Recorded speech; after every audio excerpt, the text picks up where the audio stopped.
Hello and welcome to Auto Fire in Starfinder 2nd Edition. In this video we'll cover automatic weapons and how they can be used to perform area attacks using auto fire. This is a companion video to my previously released video on area fire, so I recommend you watch that video as well if you haven't already, as it does share some of the same concepts with this video. Although mechanically speaking weapons manage their attacks through traits, I find it helpful to visualize automatic weapons as if they have two modes.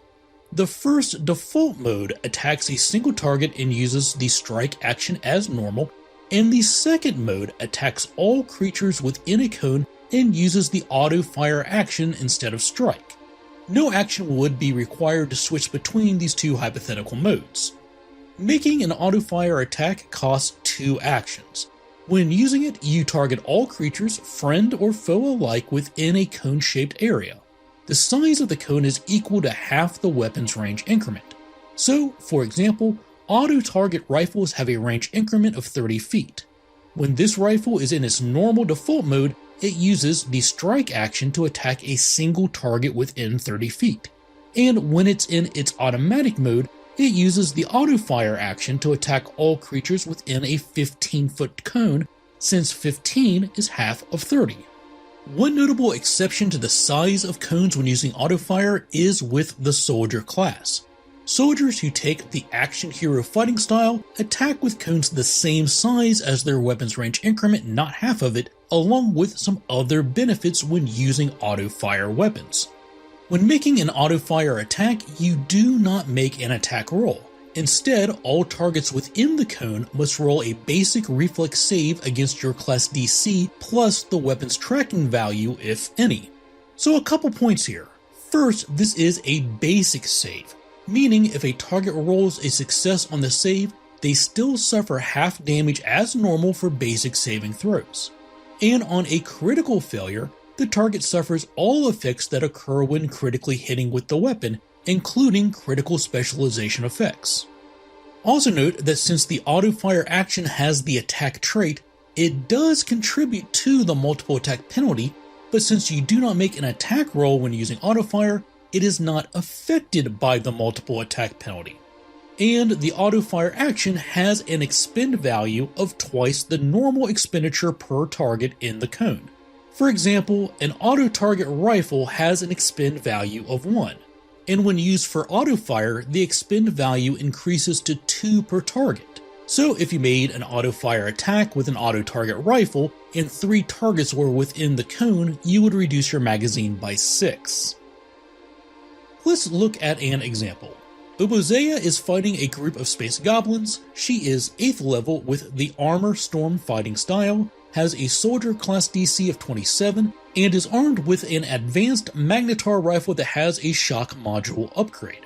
She decides to use her first 2 actions on auto fire and attacks as many goblins as she can. Her rifle has a range increment of 60 feet, meaning auto fire will attack all creatures within a 30-foot cone. As a soldier, she also has the primary target ability that allows her to make a free strike against the closest enemy within the cone, so let's resolve that first. For simplicity, we will say her attack roll is a success, and the goblin suffers 2d12 piercing damage plus 1d6 electricity damage. This does expend 1 round from her magazine, dropping its capacity from 30 to 29, but does not contribute to the multiple attack penalty. With that free primary target attack resolved, we now move on to the auto fire attack. For this, Obozaya does not make any attack rolls, and instead each target within the cone must roll a basic reflex save. If her friend Navasi was standing 1 square higher, this would include her too, but fortunately she is not within the range of this attack. Each of the goblins roll a basic reflex save versus Obozaya's soldier class DC of 27 plus 1, since advanced grade weapons have a plus 1 tracking benefit for a total DC of 28. Those who critically succeed suffer no damage, those who roll regular successes suffer half damage, those who would fail their save suffer full damage, and those who critically fail suffer double damage. She rolls her damage once and applies it to all the goblins according to their save results. Her rifle deals 2d12 piercing damage plus an additional 1d6 electricity damage thanks to its shock module. She rolls 19 plus 5 for a total of 24 points of damage. These goblins succeeded their reflex save and suffer half that or 12 points of damage. But this one was designated as Obozaya's primary target, and one of the effects of that ability says, if your primary target rolls a success against your auto-fire action, they get a failure instead. Meaning this one gets bumped down to failure along with these two, and they all suffer the full 24 points of damage. And this poor soul critically failed their reflex save, so they suffered double damage for 48 points, plus this triggers the weapon's critical specialization effect, meaning this goblin must pass a DC 27 fort save or become slowed 1.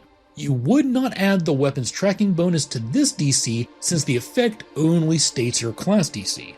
And this also counts as a critical hit for the shock module, which causes 2 enemies within 10 feet of the target to suffer 5 points of electricity damage, which happens automatically.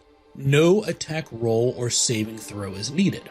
In addition, all the goblins who failed or critically failed become suppressed until the start of Obozaya's next turn thanks to the soldier's suppressing fire class ability. And since there are 6 targets in the area, Obozaya subtracts 12 from her magazine, leaving 17 shots. With her third action, she decides to make a single target attack using strike. Because autofire has the attack trait, it does count towards the multiple attack penalty, meaning she will be making this next attack at -5. Even though her area fire attack used 2 actions and targeted 6 goblins, it only applies to the multiple attack penalty 1 time. And note, if she had reversed the order and made a single target strike with her first action, and then followed it with a 2-action auto-fire attack, after the first action she would technically have a -5 multiple attack penalty, but that penalty would not apply to auto-fire because it is not an attack roll, and multiple attack penalties only apply to attack rolls and not to reflex saves rolled by targets. Because of this, it's usually best to lead with a single target strike first and then auto-fire if you plan to use all 3 actions on attacking. So that's it for a look at automatic weapons and auto-fire. If you have any questions, please leave them in the comments below. Also, feel free to share your favorite auto-fire weapon or auto-fire feat with the community too.